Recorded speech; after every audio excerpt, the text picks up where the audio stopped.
Hello friends, and welcome back. I hope you're all doing well by God's grace. Don't forget to like this video and hit that subscribe button. Let's start the first part of the episode, the breaking point. The courthouse stood unusually quiet that morning, bathed in a pale wash of sunlight that streamed through tall windows like a silent witness to whatever truth was about to unfold. There were no reporters gathered outside, no flashing cameras, no murmuring crowd. Just stillness. Heavy, waiting stillness. Inside, the air felt different, charged. Robyn Brown walked in alone. Her steps were slow, deliberate, almost as if each one carried the weight of years she had kept buried. Clutched tightly against her chest was a worn, frayed folder. It looked ordinary, but the way her fingers gripped it told another story entirely. This wasn't just paperwork. This was everything. There was no husband beside her. No children. No reassuring presence. Not even her attorney had arrived yet. Just Robyn alone, walking towards something she could no longer avoid. Across the room, Kody Brown had already taken his seat. He looked comfortable. Confident. Too confident.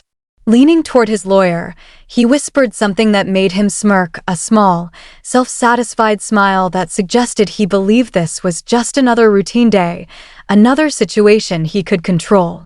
He had no idea. Not yet. At the back of the courtroom sat Christine, Janelle, and Mary. They hadn't been required to attend, but something, instinct, perhaps, had pulled them there.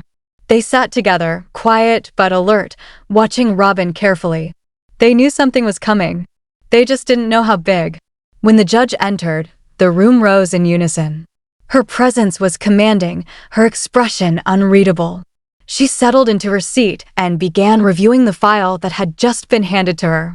A brief pause. Then her eyes narrowed slightly. "Mrs. Robyn Brown," she said, her voice calm but firm, "you are seeking a protection order against your lawful husband, Mr. Kody Brown."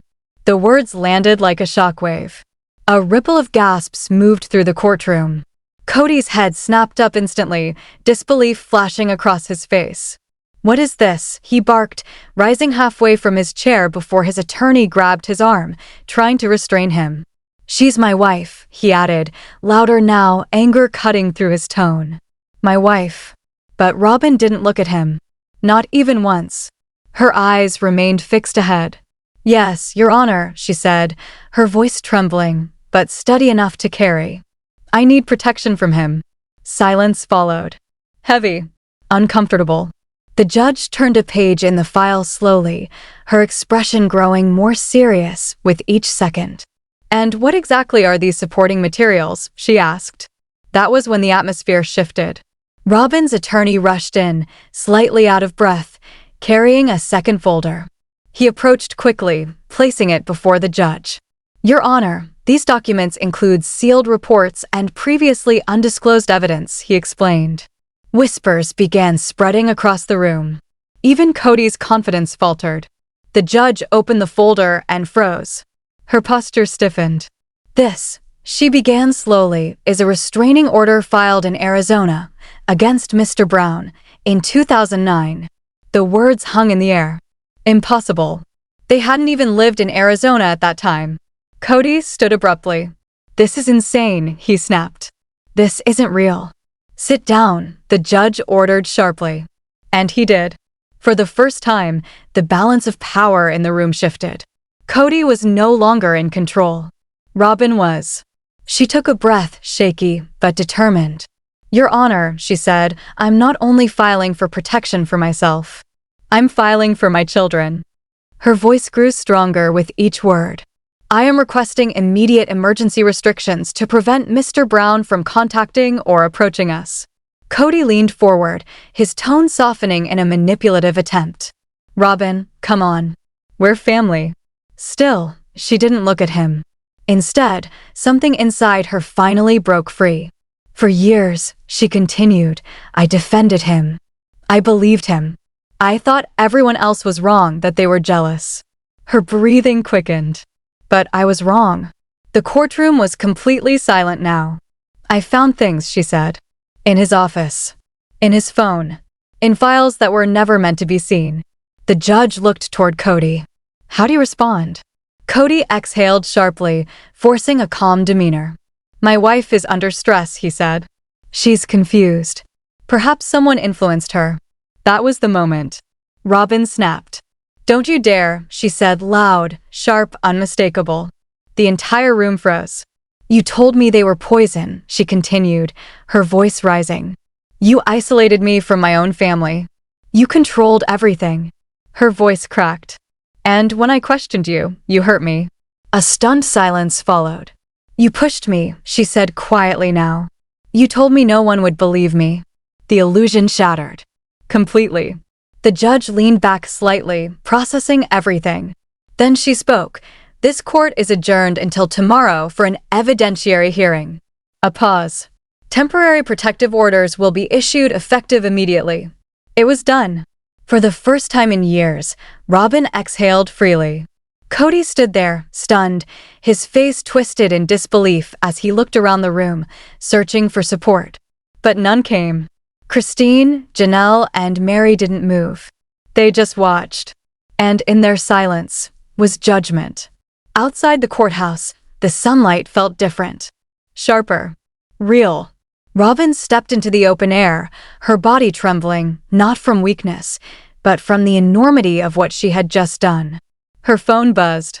Unknown number. You don't know what you've started. She stared at the message, then deleted it. But something felt off. In the parking lot, just behind her car, a black vehicle sat quietly. Tinted windows. Engine off. Watching. Waiting. Robyn hesitated. For a brief moment, fear crept back in. Then she straightened. Because whatever this was, it wasn't over. It had only just begun. Shadows and threats the courthouse may have emptied, but the weight of what had happened inside did not fade. It lingered in the hallways, in the silence, in the uneasy glances of those who had witnessed the unraveling of a man who once seemed untouchable. Robyn stood just outside the courtroom doors, her back pressed lightly against the cold wall. The fluorescent lights above hummed faintly, adding to the tension that still clung to her chest. Her hands trembled as she clutched the folder, the same folder that had just changed everything. She wasn't safe. Not yet. Behind the closed doors, Kody's voice echoed faintly, raised and furious as he argued with his attorney. Even without hearing every word, Robyn knew that tone. It was the same one she had heard countless times before, controlled anger barely held together by pride. Robyn. The voice startled her. She turned quickly, her heart skipping, only to see Christine walking toward her. Alone. Hesitant. For a moment, neither of them spoke. You did it, Christine finally said, her voice soft but filled with disbelief. I didn't think you ever would. Robyn opened her mouth, but no words came out. Her throat felt tight, emotions tangled too deeply to untangle in a single moment. I didn't think I'd believe you, Christine added quietly. Not back then. Robyn swallowed hard. I didn't do this for you, she said hoarsely. Or for him. A pause. I did it for my kids. Christine nodded slowly, understanding more than words could express. Sometimes, truth didn't need explanation, it just needed to be seen. The moment shattered as the courtroom doors swung open. Kody stepped out. His tie was loosened, his face flushed with anger, his composure cracking at the edges. His eyes locked onto Robyn immediately, sharp and accusing. Congratulations, he said coldly. You've turned our family into a circus. Robyn straightened, despite the fear still crawling under her skin. You built the cage, she replied evenly. I just opened the door. Kody's jaw tightened. He turned suddenly toward Christine. And you, he snapped, still bitter? Still playing the victim? Christine didn't flinch this time. No, she said calmly. I just see you clearly now. That seemed to hit harder than anything else.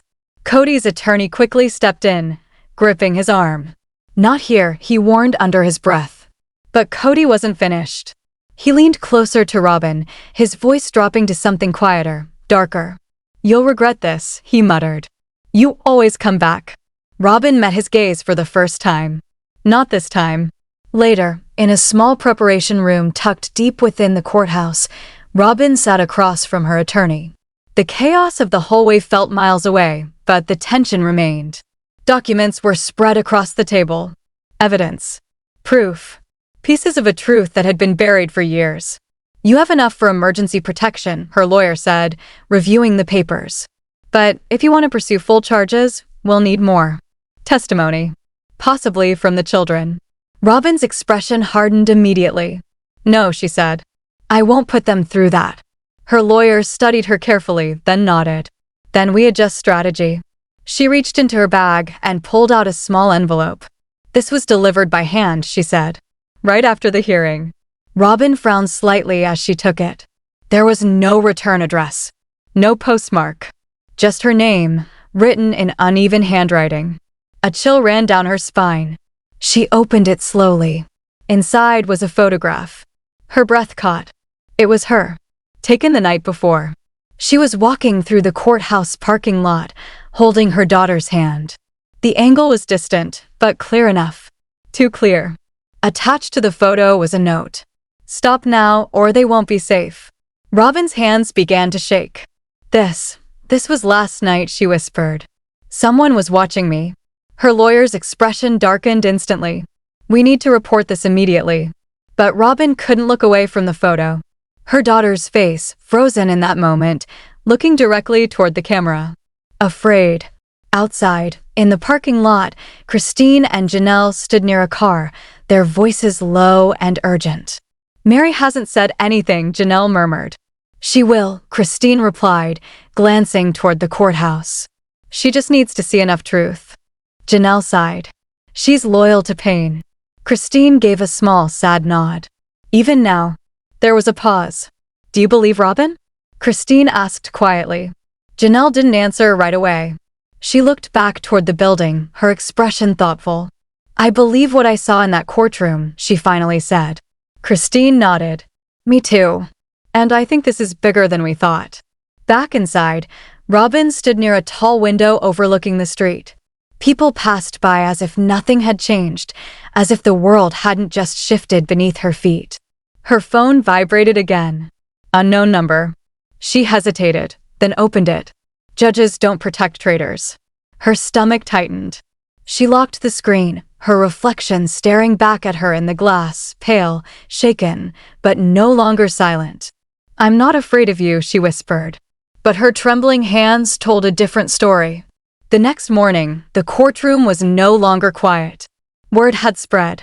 Not to the media, not yet, but within the community, whispers traveled fast. Seats filled quickly, tension building even before the judge entered. Kody arrived early again, dressed sharply, his composure seemingly restored. But beneath the surface, something had changed. He looked colder. Robyn entered shortly after, this time with her attorney. And behind her, Mary. She didn't sit with Kody. She didn't sit with Christine or Janelle either. She sat alone. That, more than anything, made people uneasy. When the judge entered, the room fell silent once more. "We would like to introduce new evidence," Robyn's attorney began. Robyn stepped forward, holding up the envelope. "This was sent to me after I testified," she said. "A photograph. A threat." Kody smirked slightly. "Convenient." "Mr. Brown," the judge snapped. "One more outburst and you will be removed." Robyn continued, her voice steady despite everything. "This isn't random," she said. "This is someone close. Someone who knows my movements." Then she turned. Slowly. Her eyes landed on Mary. Mary didn't react, but her eyes filled with tears. The room shifted again. The judge leaned forward. "Given these developments, I am ordering immediate protective monitoring and elevating this case to a formal threat investigation." Murmurs spread quickly. Kody's lawyer leaned toward him, whispering urgently. Then Kody stood. "We're filing for emergency custody," he said. The words exploded through the room. Even the court reporter paused. The judge frowned. "On what grounds?" His attorney stepped in smoothly. "We believe Mrs. Brown is unstable and being manipulated. Her actions are putting the children at risk." Robyn shook her head slowly. "You're using them," she said. "Just like you always have." "Enough," the judge said firmly. I will hear arguments, but if either of you weaponizes the children, there will be consequences. Christine leaned toward Janelle, whispering, "He's doing it again."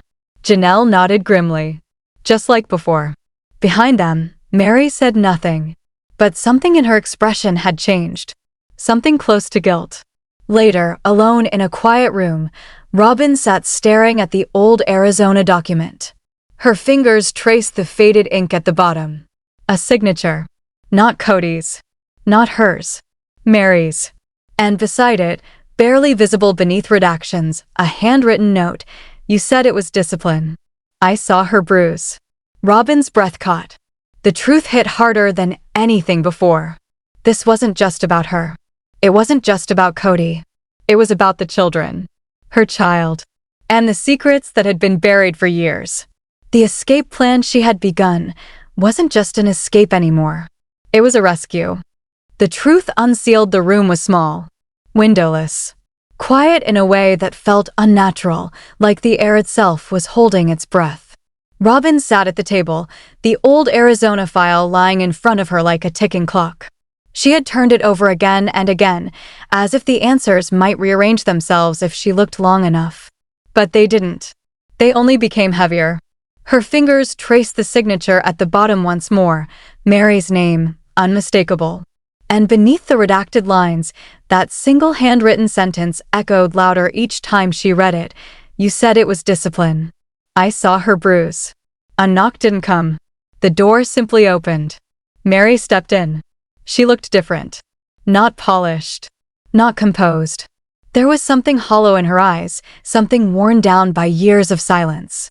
She closed the door behind her slowly and took a seat across from Robyn. For a moment, neither spoke. Then Robyn broke the silence. "What did you see?" Mary's gaze flickered to the document, then away. Her hands folded tightly in her lap.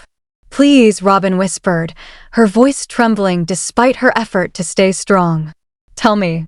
Mary inhaled slowly, as if preparing to relive something she had spent years trying to forget. "I didn't recognize it at first," she said quietly. "I thought, maybe she fell. Kids do that." Robyn's chest tightened. "Who?" she asked, though deep down she already knew. Mary's voice cracked. "Your daughter." The words hit like a physical blow. "She was 5, Mary continued, staring at the table. There was a bruise on her side. Dark. Fading, but too large to ignore. Robyn's hands gripped the edge of the table. "I asked her what happened," Mary said. She hesitated. Then she whispered. Her voice dropped to almost nothing. She said, "Daddy said I was bad." The room fell into silence again. A suffocating, unbearable silence. "I went to Kody," Mary continued. "I confronted him." Robyn looked up sharply. "And?" Mary let out a hollow laugh, bitter, broken. "He laughed," she said. "Told me I was being dramatic. Said kids lie. Said she was acting out." Robyn's eyes burned with tears, but she didn't let them fall. "Why didn't you tell me?" she asked, her voice shaking now. Mary's shoulders slumped. "Because the next day," she said, "the bruise was gone." Robyn stared at her in disbelief. "And I wanted to believe him," Mary admitted. "I needed to believe him. That it wasn't real. That it didn't happen." Her voice broke completely. "So I stayed quiet." The words hung in the air like a confession. "You knew," Robyn said slowly, anger rising beneath the pain. "You knew something was wrong, and you said nothing." "I reported it," Mary said quickly. "Anonymously. I didn't sign it. I couldn't. But I also helped close it." Robyn's breath caught. "You covered it up," she whispered. Mary nodded, tears streaming down her face. "I thought I was protecting everyone," she said. "I thought if I kept the family together, it would stop." "But it didn't," Robyn said. Mary shook her head. "No. There are moments in life when the truth doesn't just hurt, it reshapes everything." This was one of those moments. Robyn stood up slowly, turning toward the wall as if she needed something solid to hold onto.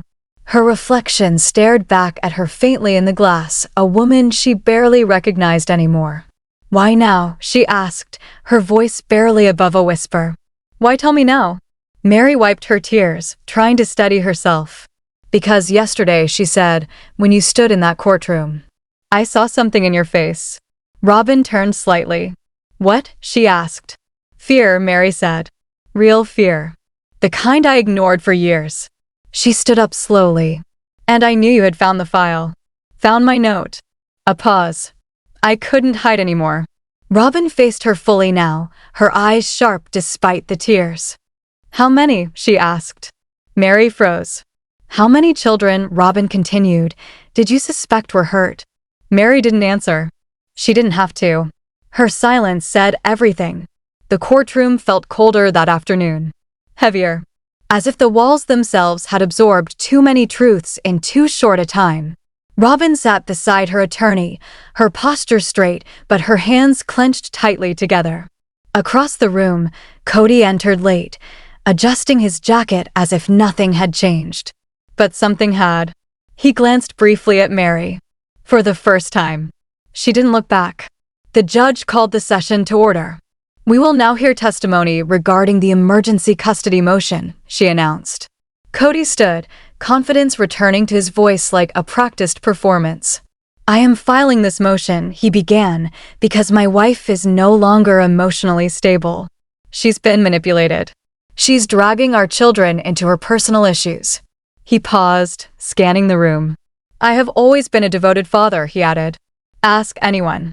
"Objection," Robyn's lawyer said immediately. "That is not testimony." "Sustained," the judge replied. But the damage was done. The words lingered. Poison wrapped in charm. Robyn was called to the stand next. She walked forward slowly, every step carrying the weight of what she now knew. When she began to speak, her voice was calm, measured. "I wasn't looking for anything," she said. "I was cleaning our office when I found the file." She described everything: the hidden folder, the sealed documents, the note, the bruise. The courtroom listened in complete silence. "I believed him," she said at one point. "I defended him to everyone. I thought what we had was real." Her voice faltered slightly. "But the man I believed in," she said, looking directly at Kody, "doesn't exist." Kody smirked faintly. "Funny how you figured that out now," he muttered. Gasps rippled through the room. The judge slammed her gavel. "One more interruption and you will be removed." Robyn didn't react. She simply continued. "I also received threats," she said, holding up the photograph. "Someone is watching us. Someone who knows where we are." A murmur spread through the courtroom. "And I'm done being afraid." A brief recess was called. Outside, Robyn stood alone again. Her phone rang. Blocked number. She hesitated, then answered. A voice low, distorted. "That bruise was only the beginning," it said. "You have no idea what he's been hiding." The line went dead. A photo appeared on her screen seconds later. It was old. Mary and Kody, standing together in a hallway, smiling. Robyn stared at it for a long moment. Then something unexpected happened. She smiled too. Not from happiness. From understanding. The pieces were finally coming together. Back inside, something even more unexpected occurred. Mary stood. "I want to testify," she said. The room shifted instantly. The judge raised an eyebrow. "This is highly unusual." "Let her," Robyn's attorney said quietly. After a brief pause, the judge nodded. Mary walked to the stand. Every step looked heavy, like she was carrying years of silence on her shoulders. "I stayed quiet for too long," she began. Her voice trembled, but she didn't stop. "I thought I was protecting the family," she said. "But I was wrong." She pulled a folded piece of paper from her pocket. "There wasn't just one note," she said. "There were two." She handed it to the judge. The courtroom held its breath. The judge read silently, then looked up. "Let the record reflect," she said. "This document alleges a pattern of emotional manipulation and control involving minor children." Gasps filled the room. Mary looked at Robyn, tears falling freely now. "I'm sorry," she said. "I should have protected her. I should have protected all of you." Robyn didn't speak. She simply nodded. Because sometimes forgiveness isn't spoken. It's understood. That day, something shifted completely. Not just in the case, but in the truth itself. Secrets that had been buried for years were no longer hidden. They were rising, and nothing would stop them now. The final break. The courtroom had never felt colder. Not because of the air, but because of what was about to happen. The judge sat still, her expression unreadable, but her eyes sharp, watching everything, missing nothing. Papers rested neatly before her, yet the weight of the case no longer lived in documents. It lived in people, in fear, in truth, and now in a child. When the bailiff stepped forward and quietly announced that the next witness would be brought in through a private entrance, a ripple of tension passed through the room. Everyone understood what that meant. Robyn froze in her seat. Her heart began to race, panic rising instantly. This was the one thing she had wanted to avoid. The one line she never wanted crossed. Her daughter. Her attorney leaned in quickly, voice low but urgent. "This is what secures custody," she whispered. "This is what protects them." Robyn's hands trembled. Every instinct in her body screamed to stop this, to shield her child from the harshness of the courtroom, from the weight of adult truths. But it was already happening. Across the room, Kody sat back in his chair, his posture calm, almost confident again. There was something unsettling about it. As if he believed this moment would turn in his favor. As if he was counting on it. The side door opened, and she walked in. Small, quiet, careful. Robyn's daughter stepped into the courtroom, holding the hand of a court-appointed advocate. Her eyes stayed low, fixed on the floor as though looking up might make everything too real. The room softened around her. Even the judge's tone changed. "Sweetheart," she said gently, leaning forward, "you don't have to say anything if you don't want to. We only ask that you speak if you feel safe." The girl nodded slightly. Then she looked up, just briefly. "I'll talk," she said softly. A pause. "But not if he's here." Every head turned toward Kody. The silence that followed was deafening. The judge didn't hesitate. "Mr. Brown, you will step outside." Kody stood abruptly, anger flashing across his face. "This is ridiculous," he snapped. His lawyer grabbed his arm, whispering urgently, "Don't fight this." For a moment, it looked like he might refuse. But then, tight-jawed and seething, he turned and walked out. The door closed behind him, and the atmosphere changed instantly. Lighter. Safer. The judge turned back to the girl. "You can speak freely now." The child glanced once toward her mother, just a quick look, filled with something fragile and searching, before facing forward again. "My dad isn't nice at home," she said quietly. The words landed harder than anything else that had been said in that courtroom. "He yells a lot," she continued. "He says mean things to Mom." Robyn covered her mouth, tears spilling freely now. The girl hesitated, then went on. "One time, he told me if I didn't stop crying, I'd end up like Christine, alone and pathetic." A sharp breath escaped somewhere in the room. Even Christine lowered her eyes. "I get scared," the girl said, her voice shaking now. "But I don't say anything, because he told me if I did, it would break the family, and it would be my fault." The silence that followed was unbearable. Not empty, full. Full of truth. Full of pain. Full of everything that had been hidden for too long. The child advocate stepped forward gently. "Based on this testimony," she said, "we strongly recommend a full no-contact order for Mr. Brown for the duration of this case." The judge nodded slowly. Then firmly. "Granted," she said.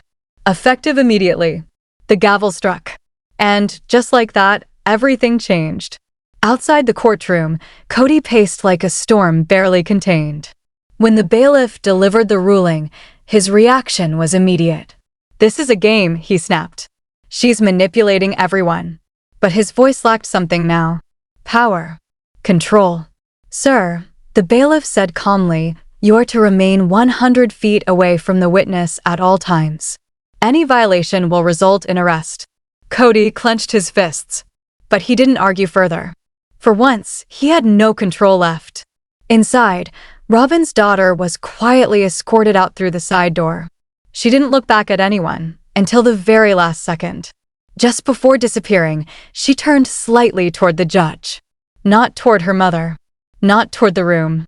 Toward the one person who had just changed everything. There was no smile. But there was something else. Relief. Robyn sat frozen in her chair, her body shaking as the reality of what had just happened settled in. It was over. Not the case, not yet.